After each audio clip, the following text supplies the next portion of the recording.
Good morning, friends. The sky outside my window is pale with early light, and the kettle on my stove is sighing like it knows secrets. Maybe you're just waking up, or maybe you've been up for a while. But here's your gentle reminder. Notice the quiet between sounds. Notice the hum of the fridge, the soft brush of your breath, the way your shoulders can drop when you give them permission. Now let me say something blunt, because age makes you bold. You might not survive if you keep assuming that sacrifice and loyalty always come back to you. Sometimes you pour out decades, pensions, and patience, and the people you poured into still draw up plans to erase you. So before we begin, take a second to like the video and subscribe, but only if you truly enjoy what I do here. And in the comments, tell me where you're listening from and what time it is. Now let's dim the noise. Maybe let a fan hum in the background and start this morning's story.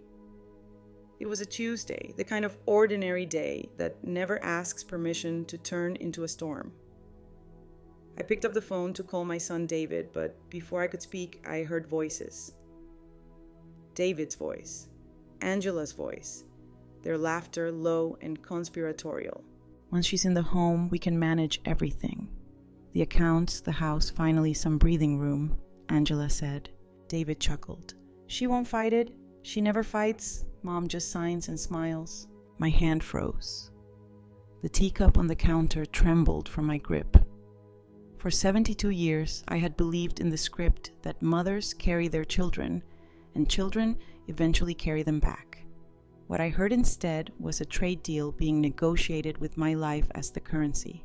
Odd fact of the day. The very first recorded betrayal in Western literature is in the Iliad, where a soldier feigns loyalty only to open the gates to enemies. History doesn't whisper. It repeats itself sometimes right into your own kitchen. I hung up without saying a word. The silence afterward was thicker than any argument. I stared at my reflection in the dark window-lined yes, but still steady. That was the moment clarity knocked. Not grief, not rage, clarity. And clarity told me if they wanted a war over my future, I would not be the casualty. The morning after that overheard call, I sat at my dining table with a pad of yellow paper and a pen that had run out of excuses. Sunlight crept through the blinds, striping the wood, reminding me that time doesn't wait for people to get their courage together. I drew 3 columns: what I gave, what I received, what I want. In the first column, the pen flew. Mortgage help. Vacations disguised as family trips that I quietly paid for. New tires, orthodontist bills, emergency loans that never returned. Babysitting that became full-time childcare. Meals, cooked schedules, managed birthdays, remembered every quiet rescue folded into the ledger. The second column came slower, thank yous that sounded like receipts. Phone calls mostly when money was thin, and the sound of Angela's voice in my ear yesterday, sharp as a knife, plotting to file me away in a home like old paperwork. The third column stared at me. At 72, wanting feels like trespassing. But I forced the pen down. Peace. A life that doesn't depend on being useful. Friends who keep their promises. A place I choose, not a cage chosen for me. Odd fact of the day, the word inventory comes from the Latin inventarium, meaning a list of what is found. And that morning I found something a woman who had been written off but not erased. I stood and began moving through the house, opening drawers, checking locks, testing what was mine. I gathered important papers into a folder, slid them into my bag. Every click of a cabinet, every drawer shut felt like a drumbeat, mine, mine, mine. Humor helps even when resolve feels heavy, so I muttered to myself 3 little jokes. If martyrdom earned frequent flyer miles, I'd already be in Paris. If guilt trips counted as cardio, I'd be fit enough to run marathons. And if family emergency were a tax bracket, I'd be upper class by now. I laughed softly because laughter is a survival tactic. And then I underlined one more phrase in my notebook: no more rescues. By Thursday, I had a plan. Clarity without action is just decoration, and I'd spent too many years decorating other people's choices. First step, the locks. I called a local locksmith, a man named Gary with forearms like tree trunks and a smile that didn't pry. "Ma'am," he said, "after finishing, this door is yours again. Don't let anyone tell you otherwise." He handed me 2 keys.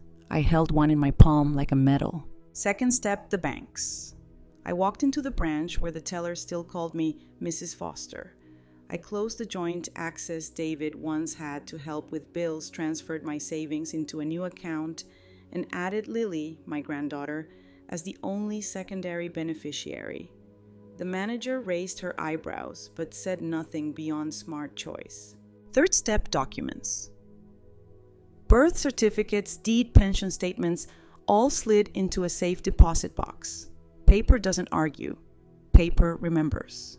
Odd fact of the day, the very first safe deposit boxes appeared in 19th century London, advertised as peace of mind you can rent. For me, that box wasn't rented peace, it was purchased clarity.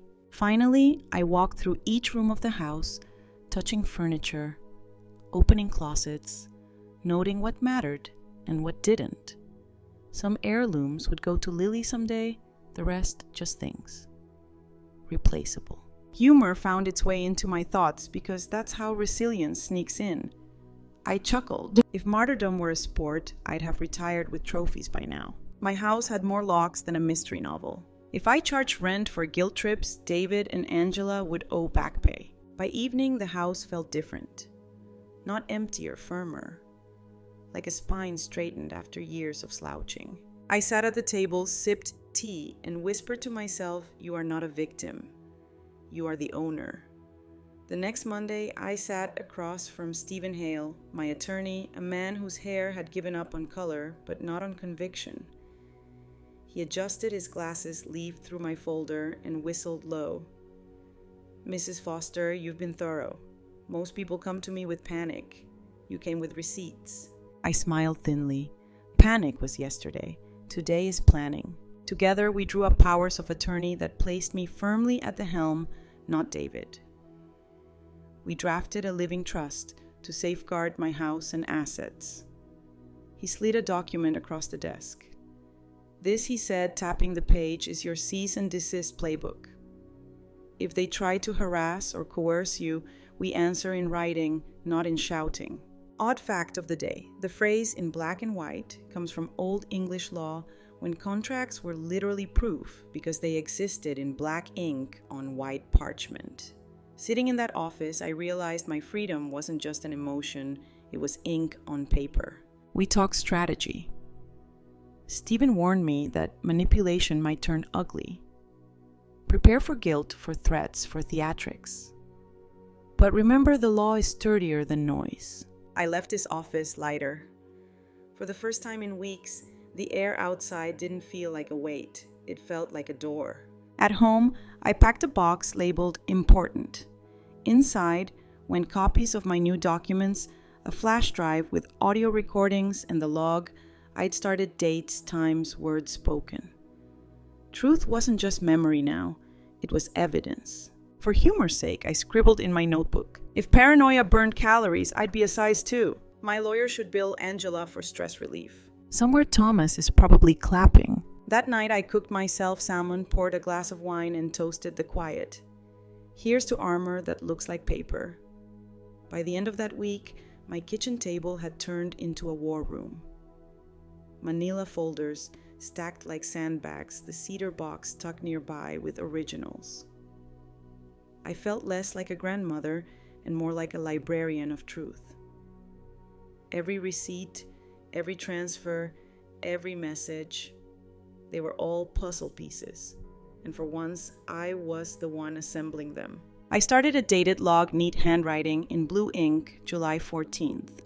Overheard call about facility. July 15th, changed locks. July 16th, bank accounts closed. Each entry steadied me.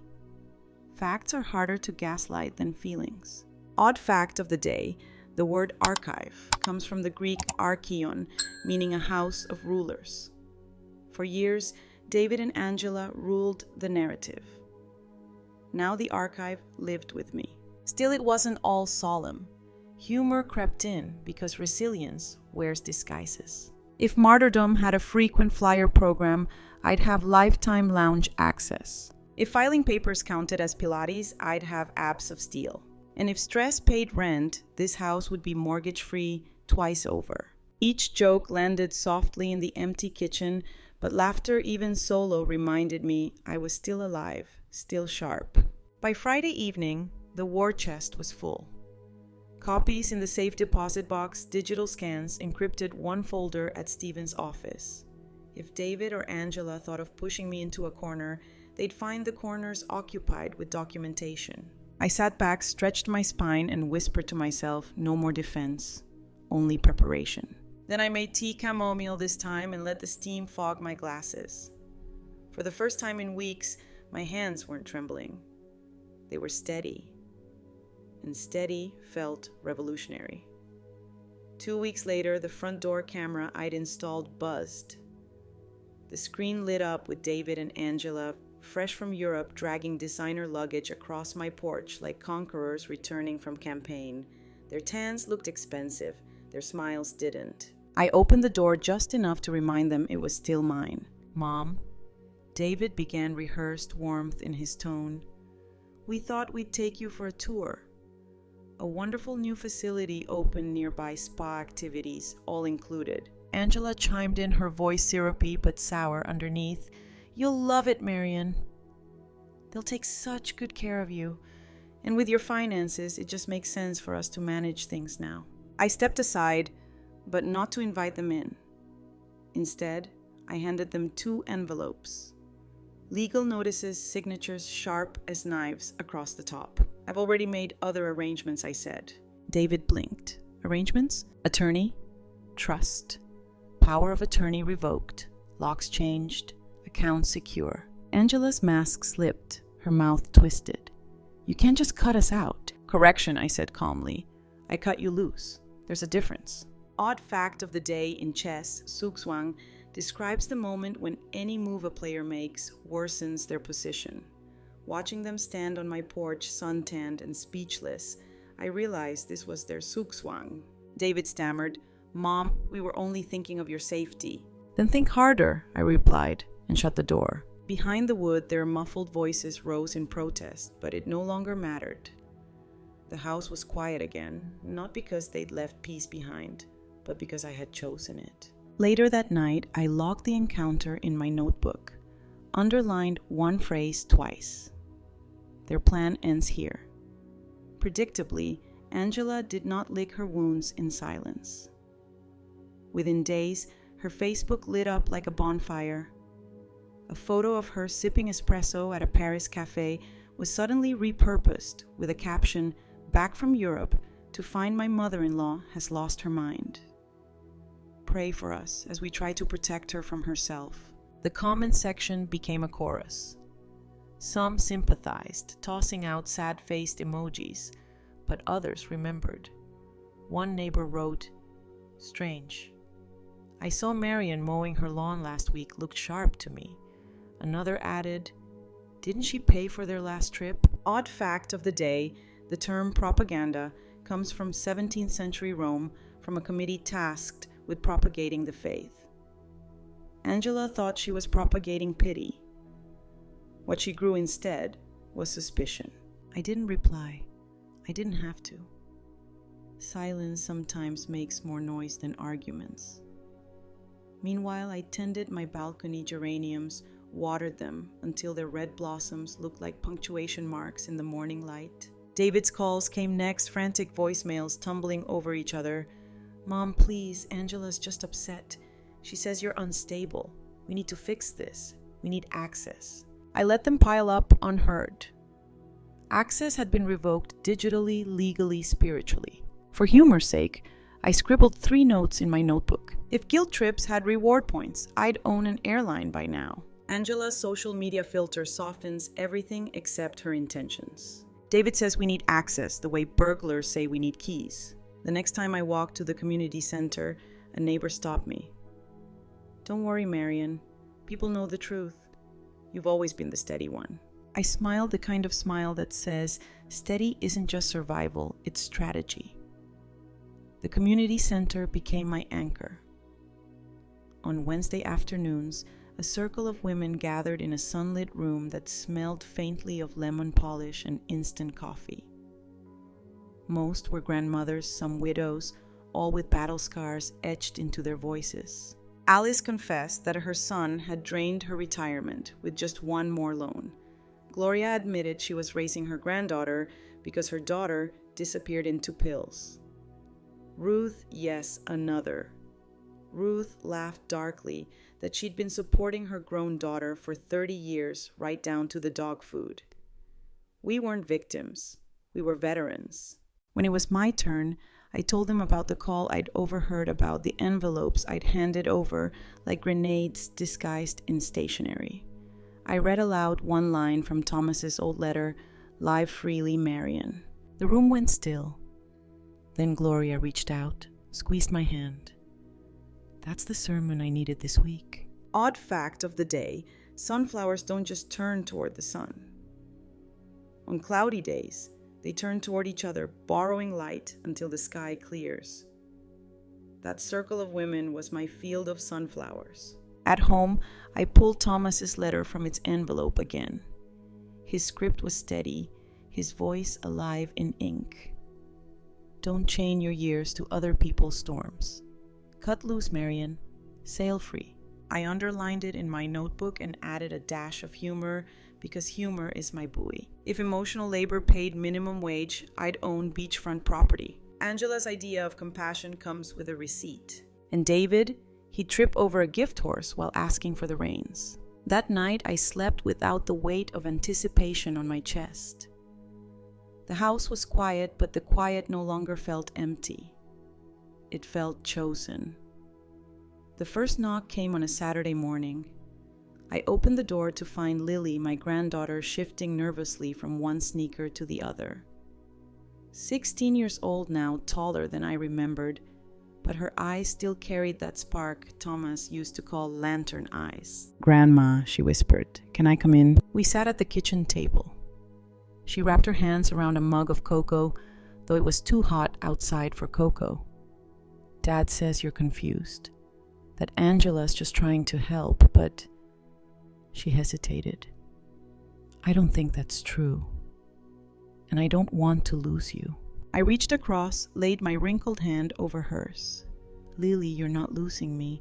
You're finding the real me, the one who finally stopped being useful just to be tolerated." Odd fact of the day, caterpillars completely dissolve into a liquid state inside their chrysalis before becoming butterflies. They don't just grow wings, they remake themselves from the inside out. That's what I felt like telling Lily your grandmother is mid-remaking. She listened as I explained carefully the documents, the bank accounts, the lies I'd overheard. Her brow furrowed, not with doubt, but with anger. "How could they?" she said, voice shaking. "Because entitlement blinds people," I answered. "But you have a choice to see clearly." "For humor's sake," I added. "Besides, if I end up in a nursing home, who's going to teach you how to cheat at Uno?" That broke her tension. She laughed a sound that filled the room like sunlight through stained glass. When she left, she hugged me fiercely. "I'm on your side, Grandma, no matter what." After the door closed, I sat with the echo of her words. In my notebook, I wrote, "Sometimes the next generation chooses truth, even when the last one won't." By autumn, the cracks in David and Angela's fortress had widened into canyons. Their social media glow dimmed, no more vacation photos, no more champagne toasts. Neighbors whispered that the credit cards were maxed, that even Angela's designer handbags had quietly disappeared onto online resale sites. One evening, I walked past their rental house. Yes, they'd left the bigger place after the bills piled up. The lawn was overgrown, the porch light flickered, and for the first time in years, it looked like they were living in reality instead of on a magazine cover. Odd fact of the day, The word karma comes from Sanskrit meaning action. Not fate, not punishment, just the natural echo of choices.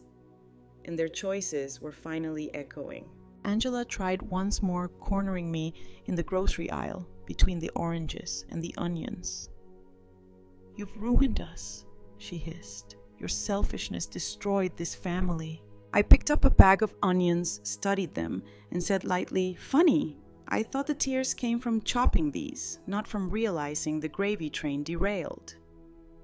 Then I walked away, leaving her fuming under fluorescent lights. Humor was my shield, so I added later in my notebook. If hypocrisy had a perfume, Angela would bottle it. David could trip over a straight line while insisting it curved. And if entitlement paid rent, their house would still be empty. Meanwhile, Lily visited more often. She helped me set up a small easel in the den. "You should paint Grandma," she said. "Start fresh." I tried dabbing colors onto canvas. It wasn't art, it was defiance disguised as acrylic. As the leaves turned red outside, I realized their manipulations had finally collapsed under their own weight. My life, in contrast, was lighter than it had been in decades. Winter crept in with its hush snow softening the sidewalks and muffling the traffic. I found comfort in routines, painting in the morning tea at midday, journaling before bed.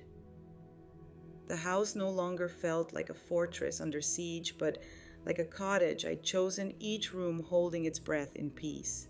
Then one evening, a knock. David stood there, shoulders hunched, looking years older than his age. No Angela, just him. "Mom," he said quietly, "I came to apologize." We sat at the table, the same one where I'd written my 3 columns months ago. He rubbed his hands together like he was trying to start a fire from regret. "I let her convince me you were in the way, that your money was the solution to every problem. I believed it because it was easier than facing my own failures. I'm sorry." I studied his face, searching for the performance that had always hidden underneath. But this time I saw only exhaustion and a flicker of honesty. "I accept your apology," I said, "but listen carefully. There's no going back. We're not rewinding to the days when I carried your weight. From here on, our relationship will be different. Respect, transparency, no rescues." He nodded slowly. "I understand." Odd fact of the day in architecture, an arch is only stable because of the keystone, the piece that holds tension in balance. For years, money had been our false keystone. Tonight, honesty slipped into that place instead. Before leaving, David glanced around the house. "You've made it warm," he said softly, like it was something new. After he left, I wrote in my notebook, "Repair is possible. Rewind is not." The snow kept falling, but inside, the air felt clear. The new year dawned with a sky pale as porcelain and air sharp enough to sting the lungs. On my balcony, pots of winter pansies held their ground against frost, stubborn little bursts of purple and yellow. I admired them daily, not because they were grand, but because they were resilient, blooming where they stood.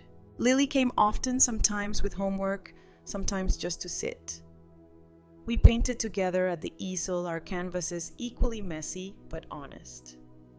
She laughed at my crooked brushstrokes and said, "Grandma, you're basically modern art." I told her modern art sells for millions, so I take it as a compliment. David called once a week now, not to ask for help, but simply to talk. His voice carried less entitlement, more humility. The absence of Angela was an absence I didn't mourn. Some chapters write themselves closed. One Sunday, the 3 of them came over. We ate spaghetti at my small table.